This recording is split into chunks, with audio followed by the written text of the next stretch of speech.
प्रिय विद्यार्थियों, एनसीईआरटी द्वारा प्रकाशित पुस्तक क्षितिज भाग 2 के पाठ संख्या 2 राम लक्ष्मण परशुराम संवाद का आज आप 7वां वीडियो देख रहे हैं।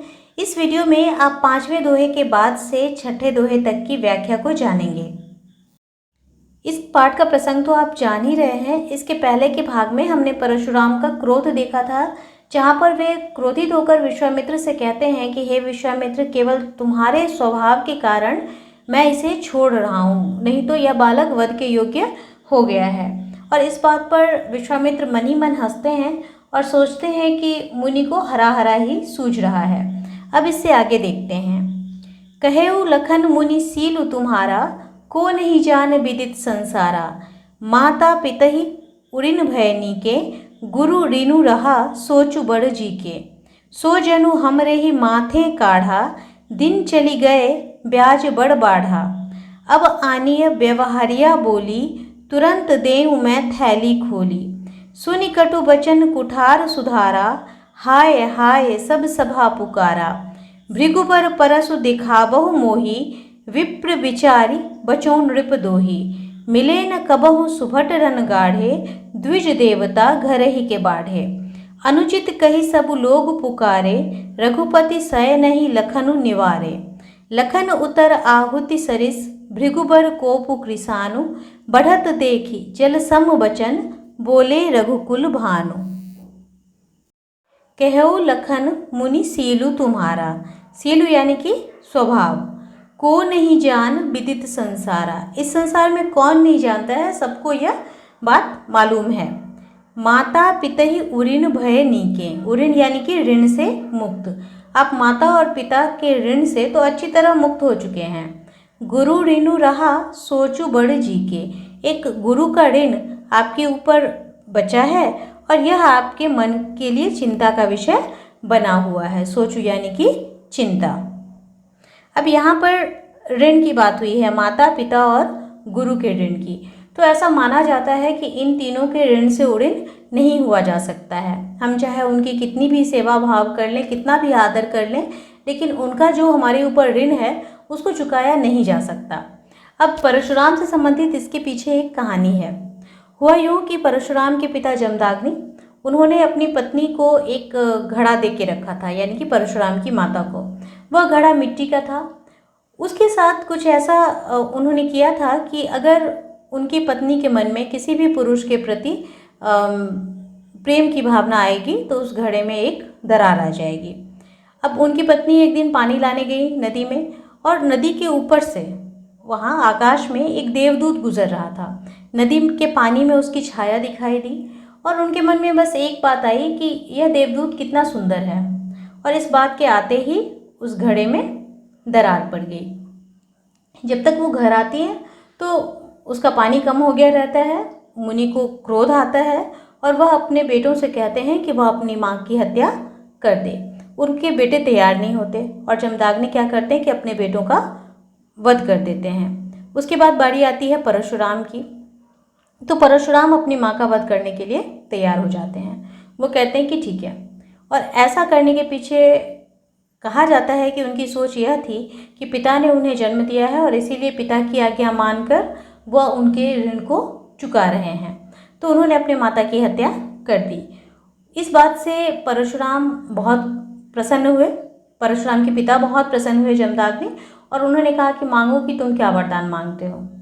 अब उनके मन में माता का ऋण भी था, तो उन्होंने सोचा कि अगर माता ने मुझे जन्म दिया और अगर मैं उनका पुनर्जन्म करवा सकूं तो मैं उनके ऋण से भी उऋण हो सकता हूं। तो उन्होंने अपने पिता से कहा कि आप मेरे भाइयों को और मेरी माता को पुनर्जीवित कर दीजिए। और इस तरह से वे सब फिर से जीवित हो गए। तो इस कहानी के माध्यम से उनके माता और पिता का ऋण उन्होंने किस तरह से चुकाया था इसको बताया गया है। और जबकि यह जो चुकाने का तरीका है इसकी कहीं भी सराहना नहीं हो सकती है, क्योंकि किसी भी परिस्थिति में माता का वध करना यहाँ पर उचित नहीं था। तो इसीलिए लक्ष्मण व्यंग पूर्वक ये बात कहते हैं, उनके जीवन से जोड़कर उनके व्यक्तिगत प्रसंग को उठाकर वो उनके ऊपर व्यंग करते हुए कहते हैं कि माता पिता ही उड़िन भय नीके, कि माता और पिता के ऋण से तो आप उड़िन हो चुके हैं। और अब उनके गुरु कौन है परशुराम के? शिव। शुरुआत में ही हमने बात की थी कि जो शिव का धनुष टूटने पर उन्हें क्रोध क्यों आया, क्योंकि वो उनके गुरु के द्वारा दिया गया था। तो उनके गुरु कौन है? शिव हैं। और उनका ऋण परशुराम पर है, जिस ऋण को चुकाने के लिए वो इस गुरुद्रोही का वध करके वो उस ऋण को चुकाना चाहते हैं। तो इसीलिए लक्ष्मण व्यंग करते हुए कहते हैं कि माता पिता के ऋण से तो आप ऋण हो चुके हैं, एक गुरु का ऋण बाकी है जो आपके मन पर भार बना हुआ है, आपके लिए चिंता का विषय बना हुआ है। सो जनु हमरे ही माथे काढ़ा। जनु का अर्थ है जैसे और काढ़ा का अर्थ है मढ़ना। तो वो आपने जो आपके चिंता का विषय था गुरु ऋण, वो आपने मेरे माथे पर चढ़ा दिया। दिन चली गए ब्याज बढ़ बाढ़ा। अब काफ़ी दिन बीत गए हैं तो इसका ब्याज भी काफ़ी बढ़ गया होगा। अब आनीय व्यवहारिया बोली। व्यवहारिया वो होता है जो हिसाब किताब करने वाला होता है, और आनीय यानी कि लाओ। तो अब किसी व्यवहारिया को बुलाकर लाइए, हिसाब किताब करने वाले को बुलाकर लाइए। तुरंत देऊ मैं थैली खोली, और मैं तुरंत अपनी थैली खोल देता हूँ। सुनी कटु वचन कुठार सुधारा। इस कटु वचन को सुनकर परशुराम ने अपने कुठार को कुल्हाड़े को संभाल कर पकड़ लिया। हाय हाय सब सभा पुकारा, और पूरी सभा में हाहाकार मच गया, क्योंकि परशुराम के इस कुठार को इस ढंग से पकड़ने का मतलब था कि अब वो लक्ष्मण की हत्या कर देंगे। लेकिन लक्ष्मण इतने पर नहीं मानते हैं। भृगुवर परसु दिखाबहु मोही। भृगुवर यानी कि भृगु में श्रेष्ठ। तो लक्ष्मण कहते हैं कि हे भृगुओं में श्रेष्ठ, आप मुझे अपना फरसा दिखा रहे हैं। विप्र विचारी बचऊ नृपद्रोही। नृपद्रोही यानी कि राजा के शत्रु, और विप्र यानी कि ब्राह्मण। तो वो कहते हैं कि राजा के शत्रु होते हुए भी आप सिर्फ इसलिए बच रहे हैं क्योंकि आप ब्राह्मण हैं। और उन्होंने पहले ही कहा था कि उनका कुल इन पर हाथ नहीं उठाता।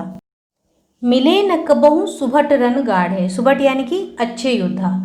तो लक्ष्मण कहते हैं कि लगता है कि कभी आपको अच्छे योद्धा मिले नहीं हैं। द्विज देवता घर ही के बाढ़े। द्विज देवता यानी कि ब्राह्मण, और बाढ़े यानी कि बढ़ना। यहाँ पर ब्राह्मण को द्विज कहा गया है। द्विज यानी कि जिसका जन्म 2 बार होता है। तो द्विज 2 को कहा जाता है, एक पक्षी को कहा जाता है और दूसरा ब्राह्मण को कहा जाता है। द्विज यानी कि 2 बार जन्म लेना। अब पक्षी के संदर्भ में देखिए कि उसका जन्म 2 बार कैसे होता है। एक बार वह अंडे के रूप में जन्म लेता है और दूसरी बार वह चूजे के रूप में जन्म लेता है ना। तो इस तरह से उसका जन्म 2 बार होता है। ठीक इसी प्रकार ब्राह्मण का क्या है कि वो एक साधारण बालक के रूप में जन्म लेता है, पहला जन्म, और दूसरा जब उसका यज्ञोपवीत संस्कार होता है उसके बाद वह एक ब्राह्मण के रूप में जन्म लेता है। तो इसीलिए उसे द्विज कहा जाता है। तो द्विज देवता घर ही के बाढ़े। लगता है कि ब्राह्मण देवता घर में ही बड़े हुए हैं। अनुचित कही सब लोग पुकारे। अब लक्ष्मण के ये वचन जो थे वो बहुत ही चुभने वाले थे। तो पूरी सभा में हाहाकार मच जाता है और सब लोग कहते हैं कि यह बात अब अनुचित हो रही है, इसे बंद किया जाना चाहिए। रघुपति सय नहीं लखनु निवारे। सय नहीं यानी कि आँखों के इशारे से, और निवारे यानी कि रोका, मना किया। तो राम उस समय अपने आँखों के इशारे से लक्ष्मण को मना करते हैं, यानी कि चुप रहने का संकेत करते हैं। लखन उतर आहुति सरिस भृगुबर कोपु कृसान। अब लक्ष्मण के उत्तर कैसे हैं? आहुति के समान हैं। किसमें? तो भृगुवर के क्रोध के अग्नि में। जिस तरह से किसी यज्ञ में अग्नि अगर प्रज्वलित हो रही होती है, वहाँ पर हम क्या करते हैं, उसमें बार बार जो यज्ञ कर रहे होते हैं वो घी डालते हैं। तो इसी प्रक्रिया को हम क्या कहते हैं? आहुति देना। तो यहाँ पर परशुराम जो है उनकी क्रोधाग्नि जल रही है, और लक्ष्मण क्या कर रहे हैं? अपने व्यंग्य बाणों से उसमें बार बार आहुति के समान उस क्रोध को और तेज करने का काम कर रहे हैं। बढ़त देखी जल सम बचन बोले रघुकुल भानु। अब इस बात को बढ़ता देखकर, इस अग्नि को बढ़ता देख करके रघुकुल भानु यानी कि रघुकुल के सूर्य कौन होंगे? श्री राम। तो वो जल के समान वचन कहते हैं, यानी कि यह सुनते ही, लक्ष्मण की बातें सुनते ही सभा में लोग अनुचित पुकारने लगे। राम ने भी लक्ष्मण को आंखों के संकेत से और अधिक बोलने से मना कर दिया। इस प्रकार लक्ष्मण के उत्तर आहुति के समान भड़काने वाले थे। परशुराम का क्रोध आग के समान था जो लक्ष्मण के वचनों से भड़क उठा था। अब आग को बढ़ता हुआ देखकर श्री रामचंद्र जल के समान शीतल वचन बोले। इन चौपाइयों और दोहा में कुछ अलंकार भी हैं, जैसे उपमा अलंकार। लखन उतर आहुति सरिस, यहाँ पर लक्ष्मण के उत्तर की तुलना किससे की गई है? आहुति से की गई है, इसीलिए यहाँ पर उपमा अलंकार है। जल सम वचन, वचन की तुलना किससे की गई है? जल से। इसी तरह पुनरुक्ति प्रकाश अलंकार है हाय हाय में। उत्प्रेक्षा अलंकार है सो जनु हमरे ही माथे काढ़ा। और रूपक अलंकार है रघुकुल भानु में। इसमें अनुप्रास अलंकार के भी कुछ उदाहरण मिल जाएंगे, जैसे ब्याज बड़ बाढ़ा, थैली खोली सब सभा, विप्र बिचारी बचों इत्यादि में।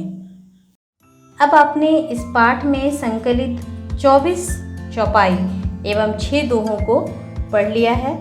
आशा है अब आप इसकी व्याख्या करने में सक्षम होंगे। अब इससे अगला भाग इस वीडियो का, इस पाठ से संबंधित अंतिम भाग प्रश्न उत्तर से संबंधित है, जिसमें जैक में इससे पहले पूछे गए प्रश्नों के बारे में चर्चा करते हुए हम प्रश्नोत्तर कैसे लिखना है इस पर बातचीत करेंगे। अगर आप वो वीडियो देखना चाहते हैं तो स्क्रीन पर दाईं ओर इस चैनल का लोगो है, उसे क्लिक करें और इस चैनल को सब्सक्राइब करें। अगर आप इसके पिछले वीडियोस देखना चाहते हैं तो बाईं ओर उन वीडियोस के लिंक दिए हुए हैं, उसे क्लिक करें और जिस वीडियो को देखना चाहते हैं उसे देख सकते हैं। धन्यवाद।